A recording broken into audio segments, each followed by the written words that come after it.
بسم اللہ والحمدللہ والصلاة والسلام علی رسول اللہ۔ محترم سامعین، اللہ تبارک و تعالیٰ کی قدرت کی نشانیاں کائنات میں گویا ہر شے میں موجود ہے، حتیٰ کہ جانوروں میں بھی اللہ کی حکمت کے عجائبات ہمیں نظر آتے ہیں۔ قرآن مجید فرقان حمید میں اللہ تبارک و تعالیٰ نے ایک مقام پر ارشاد فرمایا وَإِنَّ لَكُمْ فِي الْأَنْعَامِ لَعِبْرَةً، بے شک تمہارے لیے ان مویشیوں، ان جانوروں میں بھی غور و فکر کا مقام ہے کہ ہم ان جانوروں میں غور و فکر کریں تو بہت سے عجائبات ان جانوروں میں بھی ہمیں نظر آتے ہیں۔ چند احادیث میں آج آپ کے سامنے انشاءاللہ بیان کروں گا کہ مخصوص جانوروں کے حوالے سے جو رسول اللہ صلی اللہ علیہ وسلم نے کچھ ایسی باتیں بیان فرمائی ہیں جو یقیناً عقل کو حیران کر دینے والی ہیں۔ سب سے پہلے میں اونٹ کے حوالے سے ایک حدیث جو مسند احمد ابن حنبل کے اندر ہے، اسی طرح ابن ماجہ کے اندر اور ابو داؤد کے اندر یہ حدیث موجود ہے۔ رسول اللہ صلی اللہ علیہ وسلم نے فرمایا بکریوں کے باڑے میں نماز پڑھ لیا کرو اور اونٹوں کے باڑے میں نماز نہ پڑھو، فَإِنَّهَا خُلِقَتْ مِنَ الشَّيَاطِينِ، کہ اونٹ جو ہیں یہ شیاطین سے پیدا کیے گئے ہیں۔ اب اس حدیث کے اوپر ان کلمات پر محدثین نے کافی کلام کیا ہے۔ بعض محدثین یہ فرماتے ہیں یہاں مراد شیاطین سے پیدا کرنے کا مطلب یہ ہے کہ اونٹ شریر جانور ہے، گویا کہ یہ ان کے اندر شرارت کا وصف زیادہ پایا جاتا ہے، اس لیے ان الفاظ سے ان کو بیان کیا گیا۔ ایک اور حدیث سنن دارمی کے اندر ہے،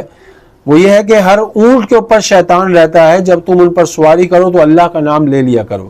ویسے تو جب بھی کسی سواری پر ہم سوار ہوں تو اللہ کا نام ہمیں لینا چاہیے، یہ مطلقاً ہمیں سواری پر سوار ہونے کی دعا کی تلقین ہے، اللہ کا نام لینے کی تلقین ہے، لیکن اونٹ پہ بالخصوص اس کو بیان کیا کہ اس وجہ سے کہ یہ شرارتی جانور ہے، شریر جانور ہے، نقصان پہنچا سکتا ہے۔ اب اونٹ کے حوالے سے جو حدیث میں کلام ہوا، میں ایک اور حدیث کے ذریعے اس کو آپ کو سمجھانا چاہتا ہوں۔ صحیح مسلم کے اندر ایک حدیث موجود ہے، رسول اللہ صلی اللہ علیہ وسلم کی بارگاہ میں ایک شخص آیا اور انہوں نے عرض کیا یا رسول اللہ کیا بکری کا گوشت کھانے کے بعد ہم وضو کریں؟ تو حضور نے فرمایا اگر تم چاہو، یعنی حضور نے گویا کہ اختیار دیا، چاہو وضو کرو، چاہو تو نہ کرو۔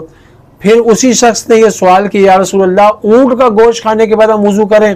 تو حضور نے فرمایا نعم، ہاں تم وضو کرو۔ تو اب علماء کے یہاں دو طبقات ہیں اور یہ ائمہ اہل سنت کے ہی دو گروہ ہیں۔ امام احمد ابن حنبل رحمہ اللہ جو ہیں وہ کہتے ہیں اونٹ کا گوشت کھانے کے بعد وضو کرنا لازم ہے، اگر اونٹ کا گوشت کھانے کے بعد کوئی نماز پڑھنا چاہتا ہے، عبادت کرنا چاہتا ہے تو اب اس کو وضو کرنا لازم ہوگا۔ جبکہ امام شافعی اور امام ابو حنیفہ رحمہم اللہ تعالی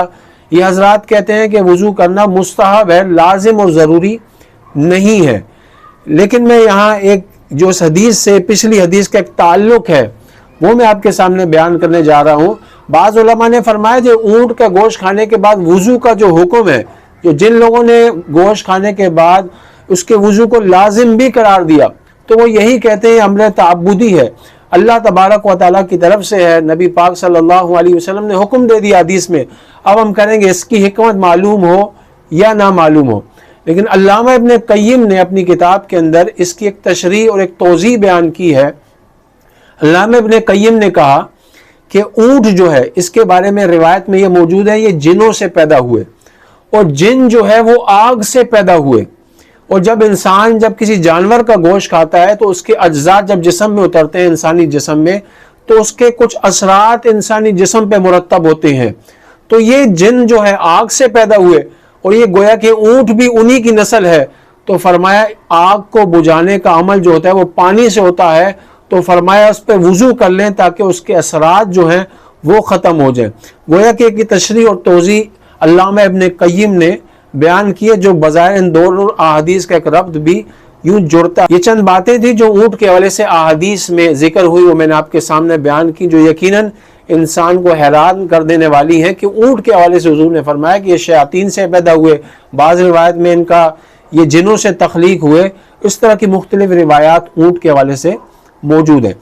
چوہے کے حوالے سے صحیح بخاری کے اندر حدیث موجود ہے، رسول اللہ صلی اللہ علیہ وسلم نے ارشاد فرمایا بنی اسرائیل کا گروہ گم ہو گیا تھا، پھر وہ معلوم نہ چل سکا کہ وہ کہاں گئے اور ان کا حشر کیا ہوا۔ حضور نے فرمایا میرا خیال ہے کہ وہ چوہا ہی ہے۔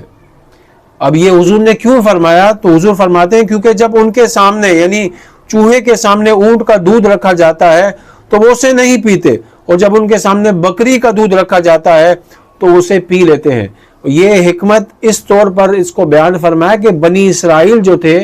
وہ اونٹنی کا دودھ نہیں پیتے تھے، اونٹ کا گوشت نہیں کھاتے تھے۔ اس طرح چوہا جو ہے حضور فرماتے ہیں کہ وہ اونٹنی کا دودھ نہیں پیتا، اور جب اس کے سامنے بکری کا دودھ رکھا جائے تو وہ پی لیتا ہے۔ جب یہ بات حضرت ابو ہریرہ نے جو رسول اللہ سے سنی تھی، کعب الاحبار سے بیان کی، کہ جو بنی اسرائیل کی روایات اور ان کے حالات کو کافی جاننے والے تھے،